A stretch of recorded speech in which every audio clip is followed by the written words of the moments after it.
All right, everybody, welcome back, man. I'm going to tell you, I do a lot of these and super excited. I was able to finagle my buddy CJ here to come on. He's got something really cool to talk about, something that I'm very interested in as an investor and a business owner. I think one thing that I've always said is no matter what level you're at in this business, I feel like we're all playing Monopoly, right? If we're wholesaling one deal a month or zero even, we can't wait to do our first deal. Once we do one, we want to do three, wants to do five. The guy doing five wants to do 10. When I was doing 30, I wanted to figure out how to do 50. But then there's a level above that, right? And that's what's so exciting for me today. I'm genuinely excited. I do a lot of these. I speak on them and I have people come on my podcast. But having CJ on, he's going to talk about something that's really cool. And that is leveling up to where you can wholesale businesses. So, man, thank you so much for coming on, dude. Like I told you, I'm real excited about this. I know you're going to drop some bombs and some nuggets here, but like before we even get into that, just give everybody a little idea about who you are and your background and maybe how you got into real estate. Yeah. So first and foremost, thank you so much, David, for having me on. A lot of people probably don't remember if they're new to the game, but David was Dispo King back in the Yeah, day. I was a student of David's as well. You gave a lot of nuggets, thank you, man. a lot of dimes, a lot of bombs to everybody as well. So I'm kind of trying to make sure I don't fanboy out either, right? Come on. But just thank you so much for having me on and speaking to your community, Yeah. David. A little bit about me. I live in Houston, Texas.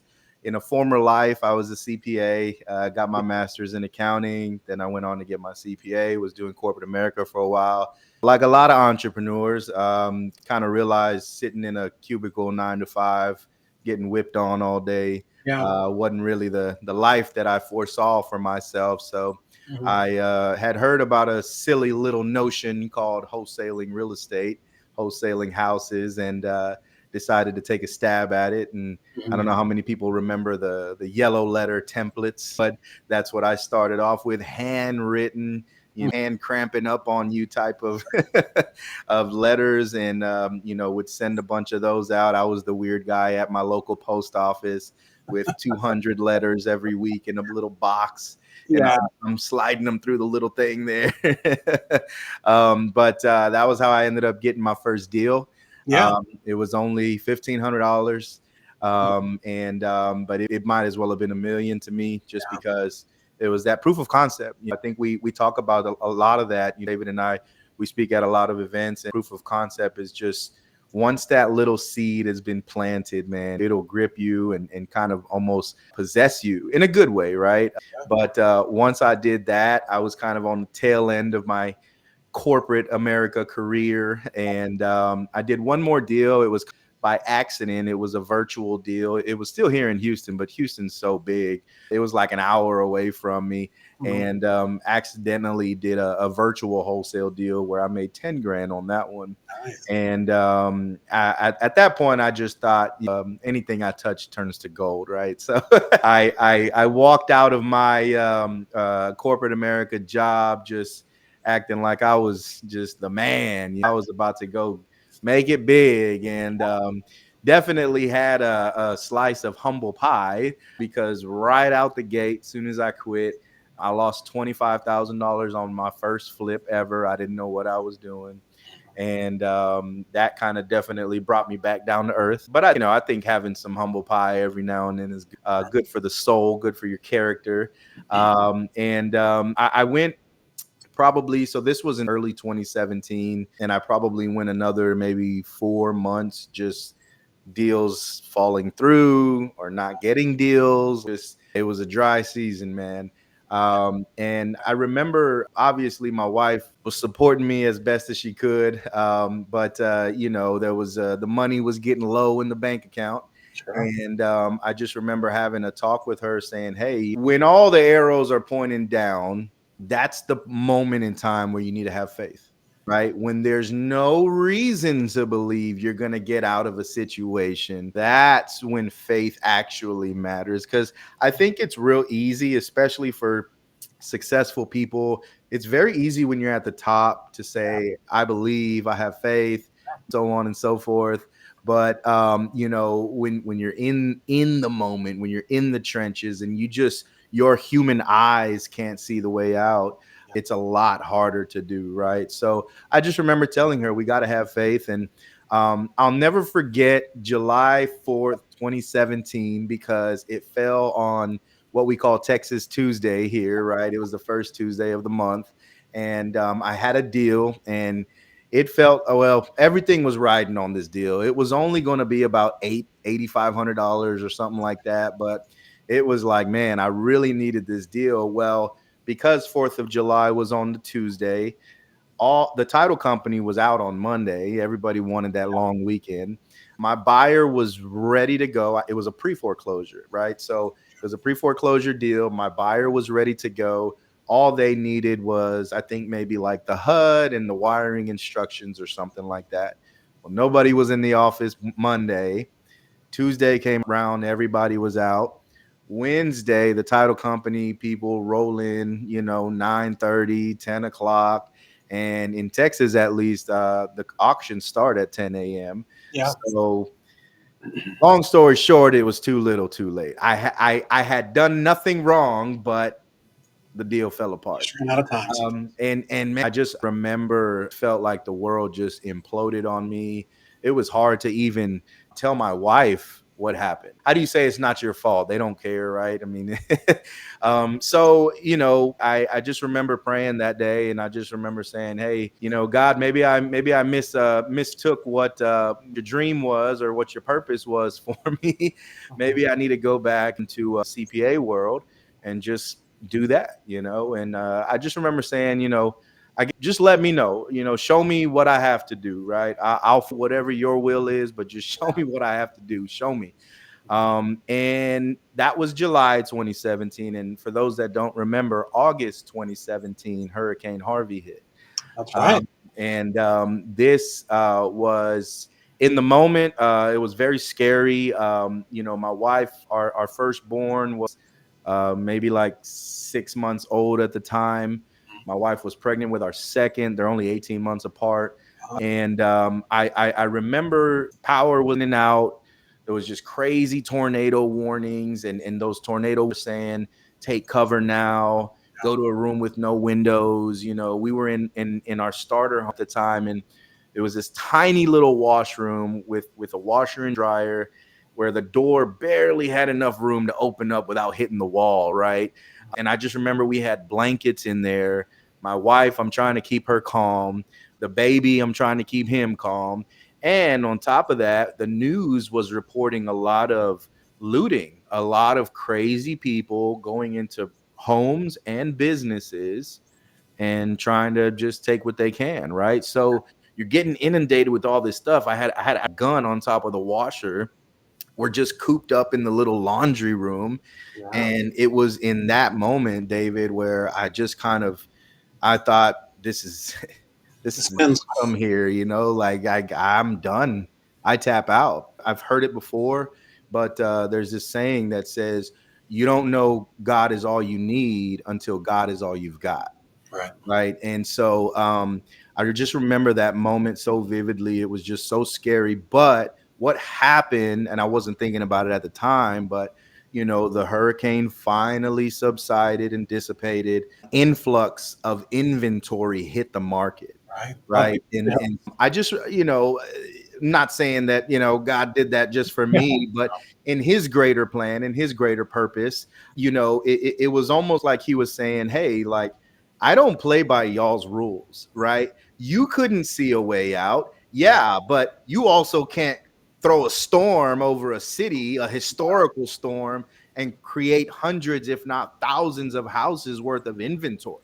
Right. And it was almost like the fish was just opened up. Boom, go fishing, CJ. That's what I felt like the message was. Yeah. And because I had my feet wet already, I kind of hit the ground running. And I was able to do about 100 flooded homes. And that was really my catapult, launching pad into success in the wholesaling real estate world. I remember, I mean, I was door knocking in 100-degree weather. It's humid in Houston, for those that don't know. Yeah. Yeah. And I just remember just 10 foot of sludge on both sides of the street, with people gutting their homes out. Yeah. And just little old me. I had a little list of houses that had high equity. And I was just going down the houses. And I remember I had, they always say, add value. So I was like, how do I add value to people and not just be another door knocker? Yeah. I bought those little mosquito wristband things, those bracelets to Hmm. kind of keep the mosquitoes away. They were really cheap.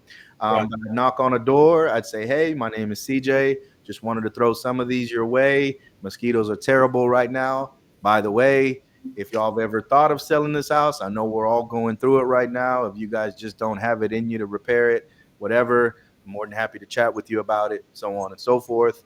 And through that and some bandit signs, again, 100 houses. It was my. I remember there was a guy here was on a show, kind of like a big player here, and I remember him saying, like, kind of during the storm, kind of on the back end of the storm, he had some sort of Facebook meeting call or something where you could just jump on. And I remember him saying, through this storm, millionaires will be made. Sure. And that just stuck with me. And looking back at it, it was just like, wow, like that was the moment, right? But I think the big takeaway there is, when you're in your toughest moment, that's, Hmm. they say it's darkest right before the dawn, right? Like, don't give up, guys, for anybody that's listening out there. And I've heard your story too, David. Like, don't give up because success is right around the corner, Sure. but just keep trudging along, keep pushing, and eventually you'll get there, right? So that was my kind of catapult and launching pad into real estate. I went on to do multiple seven figures of flipping and creative financing and some crazy stuff that we've done. I've bought 25% of a house, just all these crazy things that we've done. Yeah. And I loved it, man. I loved it for a long time. And I don't know if it was my CPA background or the nerd in me or what, but I started getting interested in around 2021 in learning how to buy businesses. That's really how it started.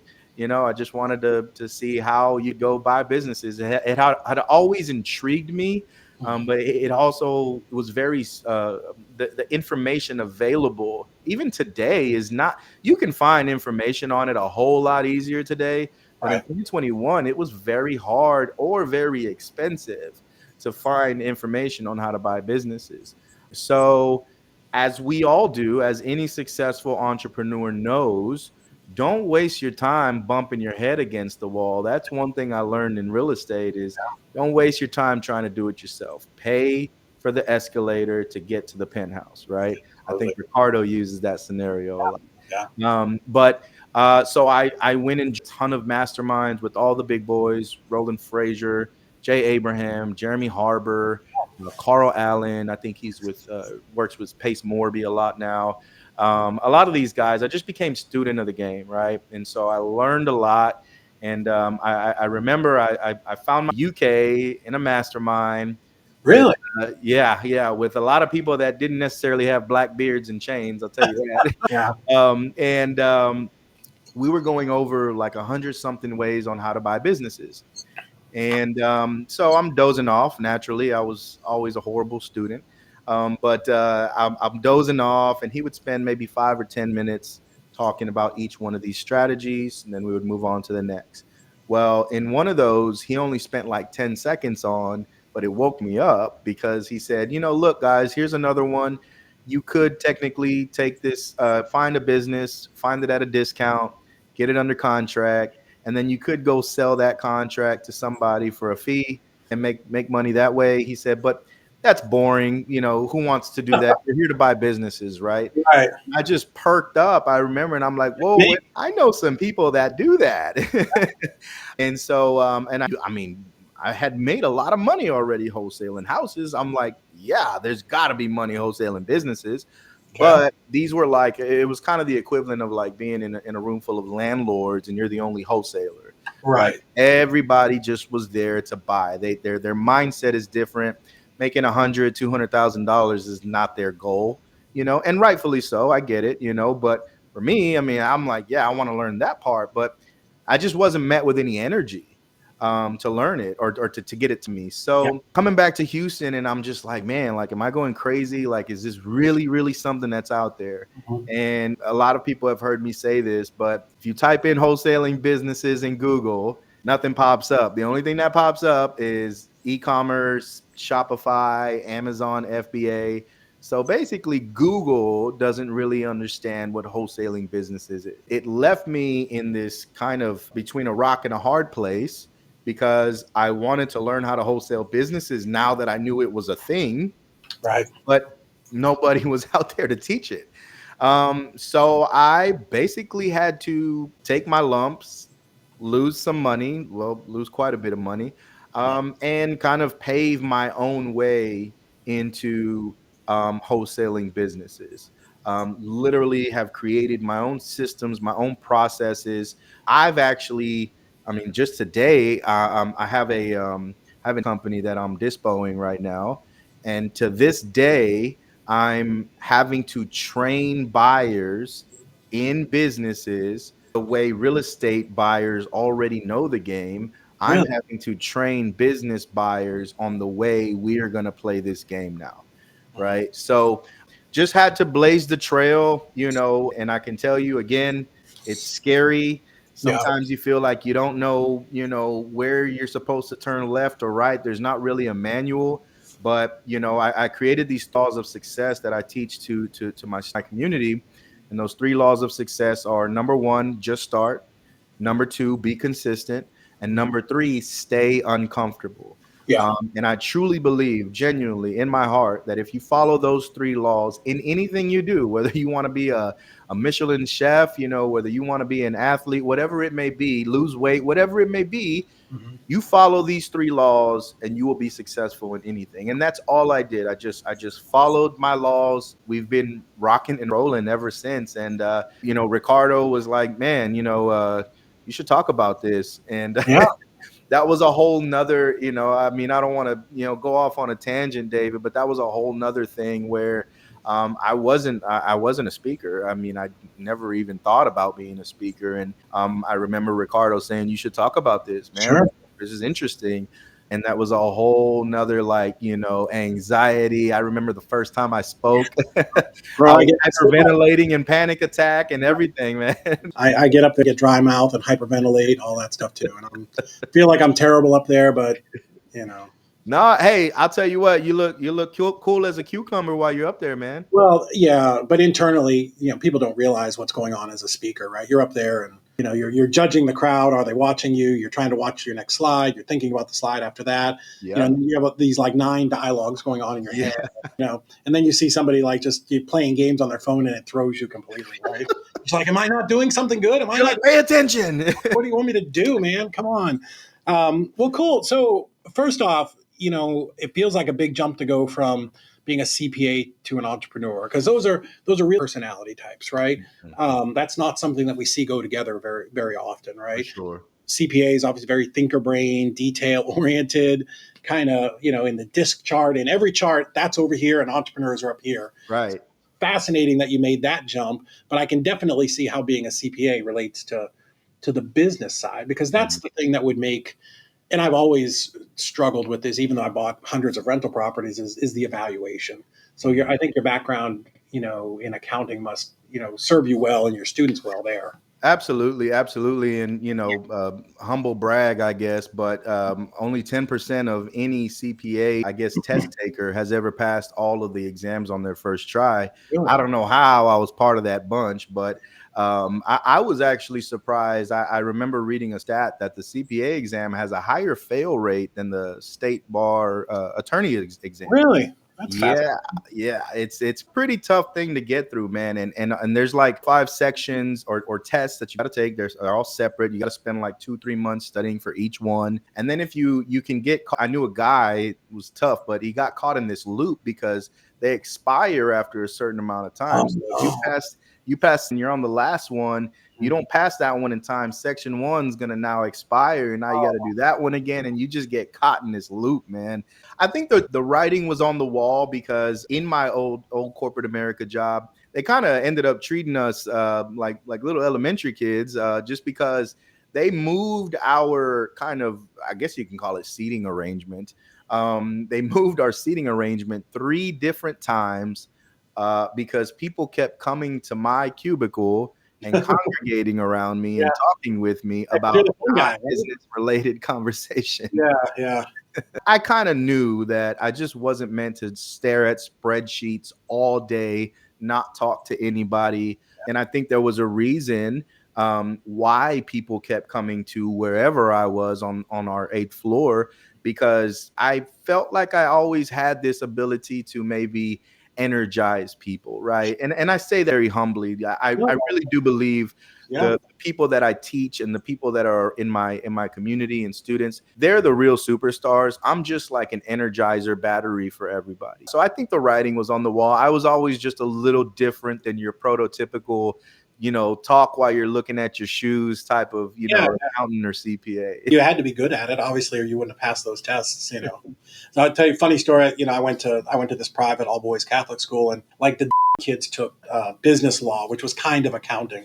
So I get to UMass, and I get in this 5-year MBA program, and I'm in accounting 101 with 300 people. Bro, I could not, and I struggle with it now. I'm better now, but at the time I could not figure out credits and debits to save my life.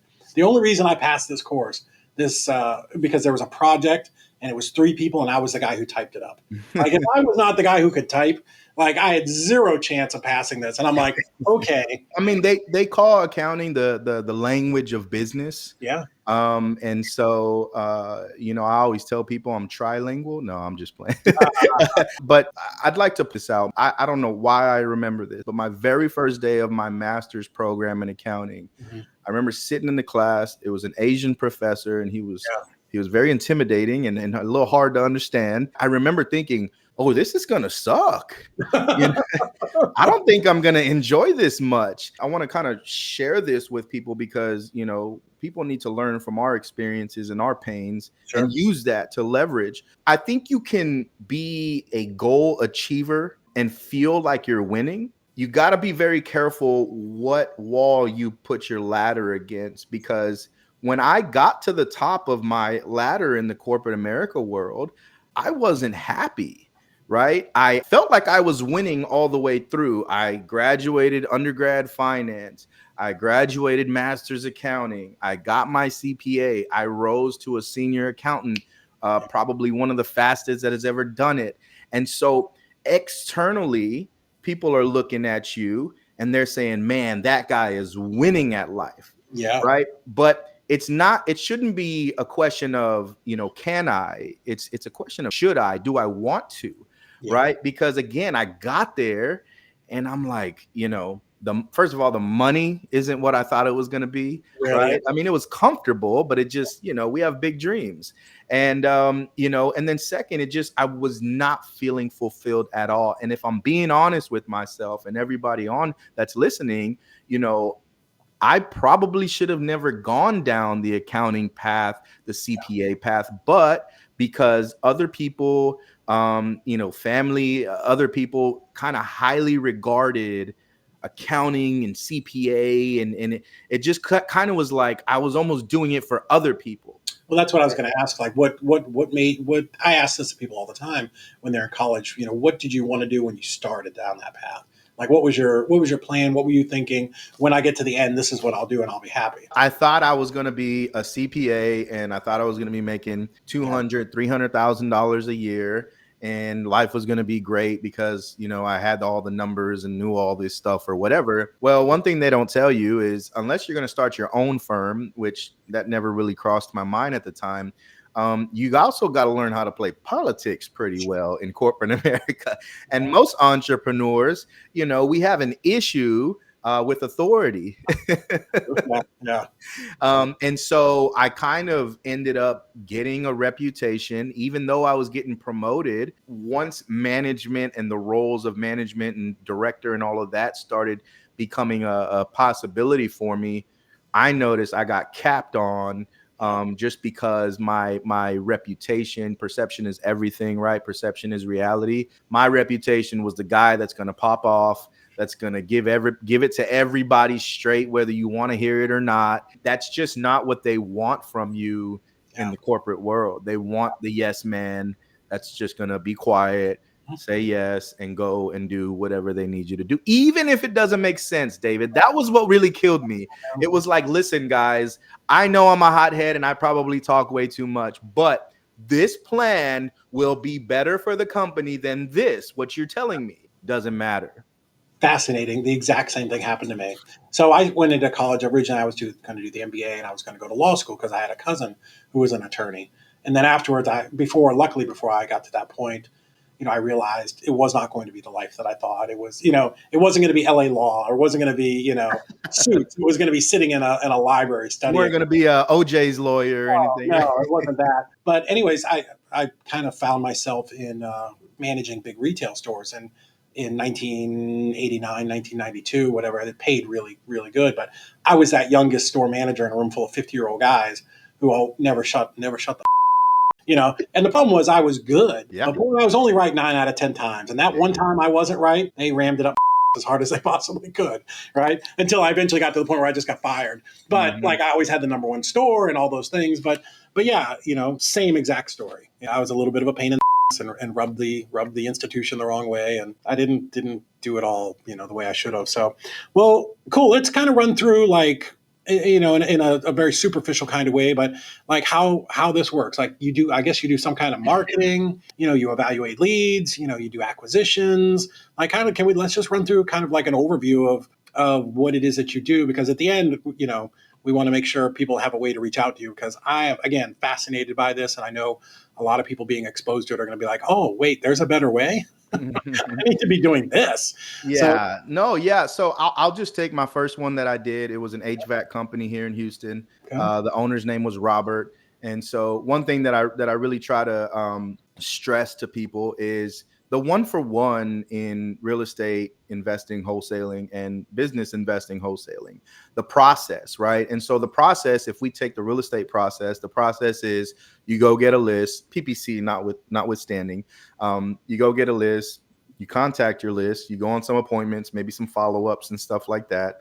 Then you're going to go make an offer on the house. Once you get that contract signed, you're going to go send it to the title company, but you're also going to go dispo it, find your end buyer, and then you get paid.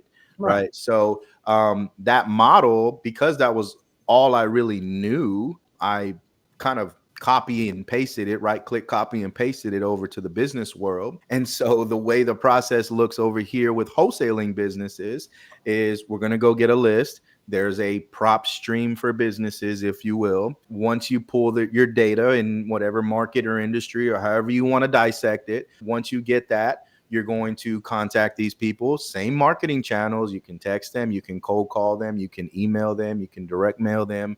One of the leads that we're working on right now is a painting business here in Houston, 37-year-old painting business from direct mail.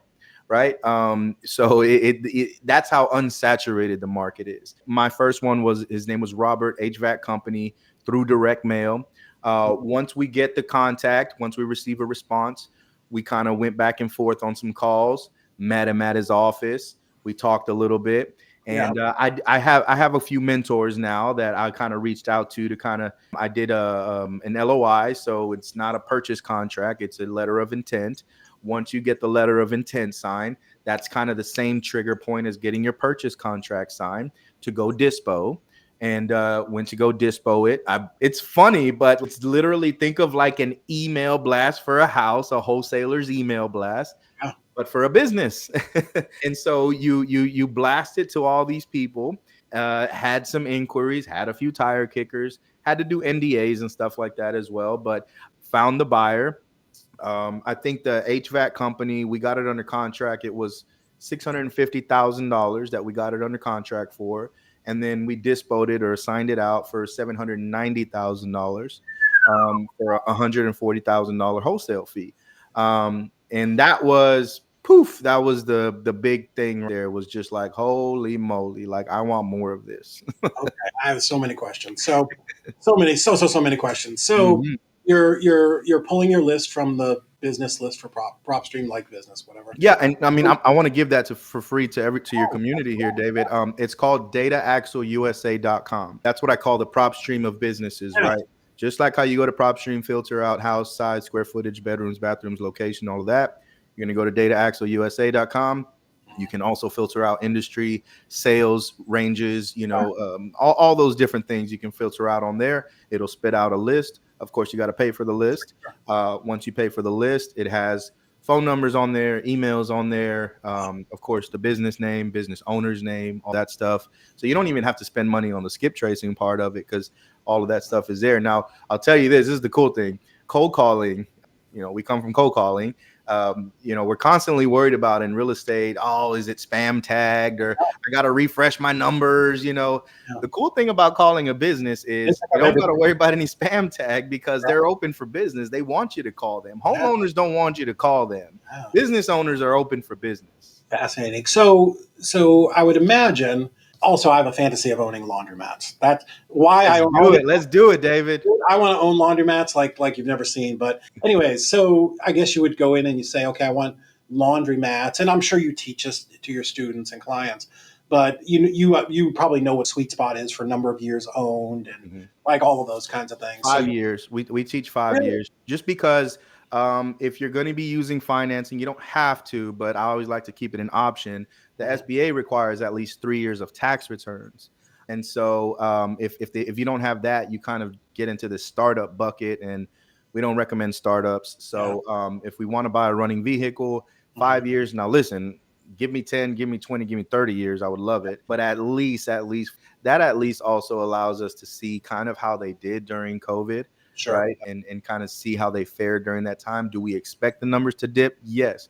right. But hopefully they didn't go almost to zero, right? That's the biggest thing. So do you find that most of these small businesses have good records and good taxes, and it's not a case of it's just kind of cash and they're just putting it in their pocket? It's a hit or miss. It's a hit or miss. And I think for any business owner, it's a double-edged sword.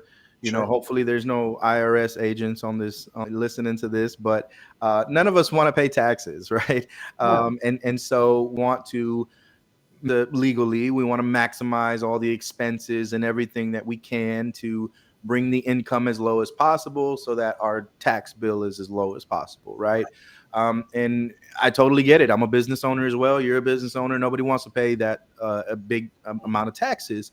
However, when you're talking about the value of your business and the sale of your business, the lower that number is, Yeah. the lower your valuation is, and the lower the offers are going to be. Right. So it kind of becomes this balancing act. Like I got off a call earlier today with a guy. He owns like a car wrapping company, and he hasn't filed 2023 just yet. And he told me that 2022 and 2021 they're probably going to be a little lower than what he was telling me. His kind of internal P&Ls. I just said, look, it's an interesting time of the year because you can still kind of save yourself, right? Almost. I said, just wherever you can, but keep upward pressure on your number on your tax return. That way it'll help when we're trying to either buy or wholesale. That's a cool thing. These business owners don't even care that you're wholesaling their business. Really? I'm like, listen, it may not be for me, but I got other people if it doesn't work for me. Is that cool? He's like, yeah, I mean, as long as you can find somebody for me. And they don't Right. even care. There's no realtor commission to come in and say you're wholesaling without a license. Nope, no, no. As a matter of fact, being a business broker there's way less certifications and requirements to be a business broker than there really are for like a realtor. So for some reason we put business broker up on a pedestal. It's really not that serious. It's to me, I never thought and no offense to anybody out there, I never thought I'd find a worse group of people than realtors until I met business brokers. Realtors are like, finally, we're not the bottom of the barrel. Great. Yes, exactly. So, yeah, so that was the gist of it, right? And the laundry, going back to the laundromats, five Yeah. years is kind of the minimum that I would feel comfortable with. Now, listen, if somebody had 3 years tax returns and they were just amazing numbers and just it was just a pristine deal, Yeah. let's look at it, But for the most part, I'm looking at 5 years or more.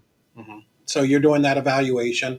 Um, when you're making these offers, so the one thing I've heard is that like 90% of all deals or 90% of businesses, and this may or may not be right, of all the businesses that go up to be sold with a broker, only 10% actually sell. Yep. That's crazy, dude. Yeah. Like, what do they do? Just shut them down? They just shut them down. And I talk about this a lot, but this is the cool thing about houses is that I call it a recyclable asset. If you don't pay your mortgage or you don't pay your taxes, your property taxes, the bank or the county will take it over. and some way, shape, or form, it'll get back in circulation through investors buying it or a family buying it or something. It'll get back in the economy. With an entity, a small business, once they shut their doors, that's it. There is no reviving the business. I think that's something we need to keep in mind. That gives us leverage as buyers as well. There is no, oh, well, the bank's gonna, take it over, but I'm gonna get, X amount. No, there's none of that stuff. The business owners are more motivated. And listen, I've spent a lot of time with both kind of demographics, homeowners and business owners. They are more motivated to sell than a homeowner. And that is because there's a ton of real estate investors, wholesalers, flippers, everybody that are hitting up homeowners all the time. So it makes you feel like, oh man, I'll sell my house whenever I want. Yeah. Whenever that time comes, I got this. And there's crickets over here with the business owners. Nobody even thinks a lot of times to simply ask the question to a business owner, hey, Mr. or Mrs. Business Owner, have you ever thought of selling before? Or, what's your business retirement plan whenever that time comes? Yeah. They don't even get asked that question. As a matter of fact, I was in a cigar shop not too long ago. The owner was there. We started talking a little bit, and I just asked him that same question I just asked you. And this look on his eyes was like, what do you mean sell it? Like, what do you mean that's he's been operating for 15, 20 years and waking up every single day with the notion that when he's too old to crawl out of bed, he's just going to have to close his doors and shut down. He never even realized he could have something that he could sell if he set it up properly. Wow. So my goodness, you have to be doing a lot of owner finance deals, right? Wouldn't you think there's it's got to be the easiest pickings ever. Oh to my set. goodness. It's like a landlord, right? They want to go retire and get a check. That painting company, this is leverage for us, advantage for us. There's nowhere near enough buyers. That's why the 10%, less than 10% ever gets sold. Number two, the business brokers suck because they just throw up anything that probably shouldn't be up. You need to kind of groom some of these businesses to get a little bit better before you put them up for sale. You can't just sell junk. Yes, the cool thing, like the painting business they have, his tax returns weren't what he was telling me he was making, right? Again, we run into that. But this is the cool thing. We blame it on the bank. So I go, hey, Mr. Painting business owner, look, you told me you were making $150,000 on paper. Yeah. My SBA guy just told me he's not lending me anything on this or very small percentage. No. So, and this isn't just me. It's anybody. Any buyer that you come across is going to want to use financing, and you're not going to be able to get it. No buyer is going to be able to get it. So if you want to be my SBA, right? If you want to be my bank, I will give you the 10% that I was going to give the SBA down, and you can finance me over, well, the SBA would do 10 years. So I would try for 10. Sometimes you might end up at 7 or something. Sure. And then you finance the rest. Or again, without being too kind of without strong arming them too much, you have to kind of gently say, or you can continue working until you die or close your doors. Yeah. Because they know that there are nowhere near enough buyers, wholesalers, whatever, in this industry. There's just not. The sweet spot is about like $500,000 in revenue to about $5 million in revenue. That little niche right there, that little slice of the business world gets forgotten because the big boys, family offices, private equity, all of these guys, they want 15, 20, $30 million in revenue. They want the whales. Big ones. And then the stuff that's like $100,000 or less, like that's usually going to an owner operator or something like that. But the 500 to 5 million, they're too big for the I guess the people that don't think on that level. So they just get forgotten. It's almost like the middle class gets forgotten almost, right? Like that's where that sweet spot is. There's just not enough people willing to either make an offer seller financing, or if the numbers look good, I got an SBA guy. I don't not recommend the SBA, right? I mean, putting 10% down, and maybe the seller holds back 20% or something like that. So now the SBA is only having to finance maybe 70% of the deal. Great numbers, great LTV, all of these different things. And they're incentivizing. The SBA is incentivizing. Just in January, they changed a bunch of laws and relaxed a bunch of laws to allow people like us to go buy more businesses, to incentivize us to go buy more businesses. See, it was really hard to get loans for an SBA acquisition under $500,000 prior to January of 2024. The banks just weren't making any money, so they didn't care to push it. They didn't even care to offer it. Right. But the SBA came out with all these relaxed and incentives for the banks to loan all the way down to $100,000 for a small business acquisition. That means you could buy $100,000 business, put 10 grand down, and now it's yours. Now, the question is, if we step back and we say, well, wait a minute, why is the government incentivizing, making a push to make these loans as sexy as possible, as attractive as possible to people like us?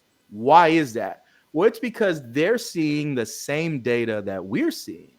And the data, the economic data on the table, I say this a lot, it's the baby boomer silver tsunami. Yeah. 10,000 baby boomers retiring every single day. I believe it's 86.8% of all the small businesses owned in this country are owned by old people. The government sees that. And they also know that businesses aren't recyclable the way a house is. So we are going to have catastrophic economic collapse. More people don't start buying more small businesses from these boomers. Wow. That's why they're incentivizing us to go get these loans. Fascinating. So, wow. Are you able to have more than one SBA loan? It's not like an FHA loan. You can have multiple loans, I guess. That's another thing they just changed as well. So it used to be you could have $5 million with the SBA, but you could spread that out through however many loans you wanted. So let's say 5 $1 million loans, right? Yeah. So that was cool in and of itself. I'm like, that's pretty cool. Well, they sweetened it up even more again recently. And now they're saying, hey, you know what? We'll give you 5 million per industry now. Whoa. And so now you can go borrow 5 million for, I think it's the first 3 digits of the NAICS code, the NAIC code. That's what they consider an industry. So 5 million per industry, boom, boom, boom, boom, boom, you can go borrow. Wow. That pushing people to go buy these businesses, because I'm telling you, if they all close, we're going to have a big issue on our hands. Services that aren't going to be there, the people that are employed. Like, I get it, it's a small business, but if they employ 2 or 3 people and there's just hundreds of thousands of them, that's a big deal. Yep. Right. So, and it's much easier to sell a business and start, absolutely, vacuum behind it. So kind of 2 questions I've got. One on the wholesaling side, when you're looking for a buyer, so you're not necessarily looking for a cash buyer. You're able to wholesale this and get paid at the closing. Mm-hmm. Yeah. So yeah, you can actually do. I've done a double close using end buyers funds, the way we do in real estate, and you can use SBA money to do that as well. So like if your fee is a little more than maybe you think your buyer, just like real estate, is going to be okay with, making $220,000-$230,000 on an assignment fee, you might want to double close that, right? Depending on the size of the deal. But $150,000, we're talking $1 million acquisition, $800,000 or so. There's not a lot of people that are going to be upset about it, because most of these buyers, David, have been trained to buy at retail. Right? All they know how to do is go to Biz Buy Sell or BizQuest or something like that, and just shop and shop and shop and shop and look through hundreds, if not thousands, of junk deals to hopefully find a good one. I mean, that would be like telling us, hey, you are going to find your deals. And I know some people do it, but for the most part, you're going to find your deal on the MLS. Go to the MLS and just crunch numbers until your hand cramps up and find your next deal. Yeah. That's not, we operate in the off-market world, sure. Right? And I think that's another thing that I'm kind of bringing to the marketplace is I did this test with HVAC companies. On market, at the time I did this test, there was 297 HVAC companies available on market for sale in the country. Wow. 297. How many HVAC companies are there, period, in the country? And there was about 300,000 HVAC companies in this country. Yeah. So you're telling me that we're all fighting over 297 deals that are on market at this time because we're too lazy to go do off market marketing and campaigns to talk to business owners? I said, no. I'm going to go where the 300,000 off market business owners are, just like we do with real estate. And I'm going to market to those guys. And I'll tell you, the KPIs, the proof is in the pudding. The KPIs are going to tell you how saturated a market is. Okay. Email campaigns with business owners right now, we're getting like 10%. Email campaigns, direct mail campaigns, we're getting somewhere between 7 and 9%. Dude, Direct mail. for 15 years. It's like old gas prices at 99 cents, right? Like when was the last time we saw this? What is the response rate for direct mail and real estate right now? A quarter of a percent, maybe? One if you're amazing. Wow. So, and you don't close these at a title company unless there's real estate involved. They're closed with an attorney? Yeah, M&A attorneys. Yep. Yeah. Wow. Wow. Wow. Okay. All right. So fascinating. So you could literally just make your life just buying HVAC companies all over Houston. Oh, 100%. You can bringing them together and and I think the fun part personally is, we talk a lot about wholesaling in my community, but I also tell all the students, like, my goal for you guys is not just to wholesale. That's fun. But just like the evolution of a real estate investor goes from wholesaling to flipping to holding and all of that, I want you guys to learn how to buy these businesses, whether it's SBA or owner finance or whatever. I want you to learn how to do it with $0 out of your own pocket, which is very doable. And I want you guys to roll them up as well. I think that's something.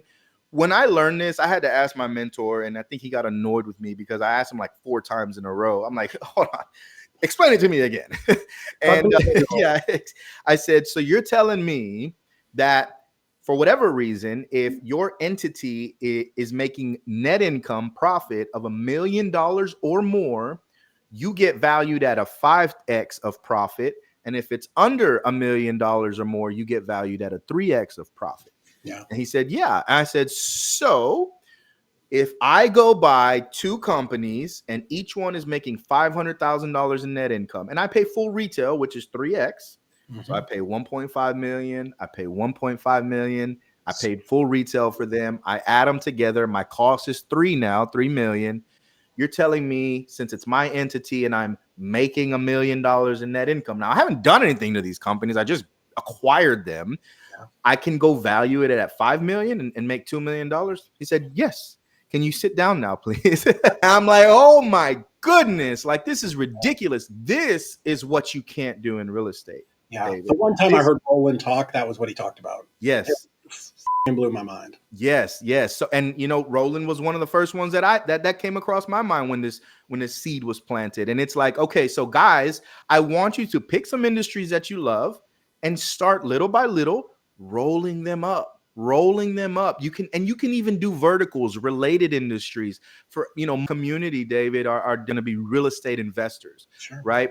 And so a lot of times these guys are like, okay, well, what industries? What are good industries to go after? And I always say recession proof. And then the next question I get is, well, what is recession proof? And so, yes, the laundromats, the car washes of the world, the mechanic shops, those are great too.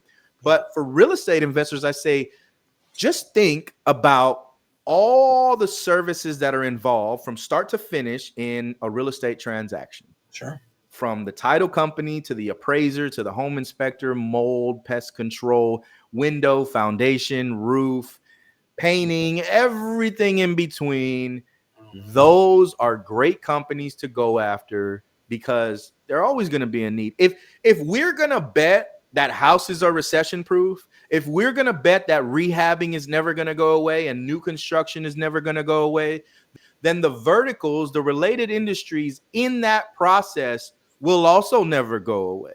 Right. Right. So that's I just tell people, look, I bet you in your phone, if you've done some real estate transactions, I bet you have a deal in your phone with a boomer out there that's 70 something years old that has a GC company or a foundation company or something. And I bet you nobody's ever even asked them, what's your plan for retirement? You ever thought of selling before?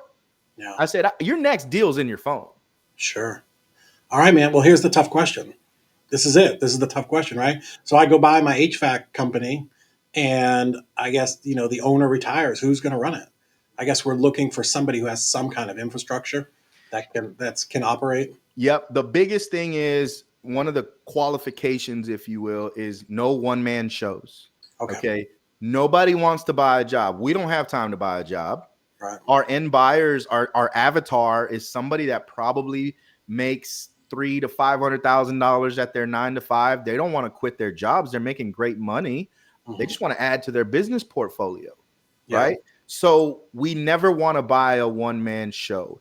We Gotcha. want to buy something with a team in place. Now, listen, I'm not saying you got to have 10, 15, 20 people, but do you have an assistant manager that can run things, right? Do you have a few techs under them, 2, 3 techs under them?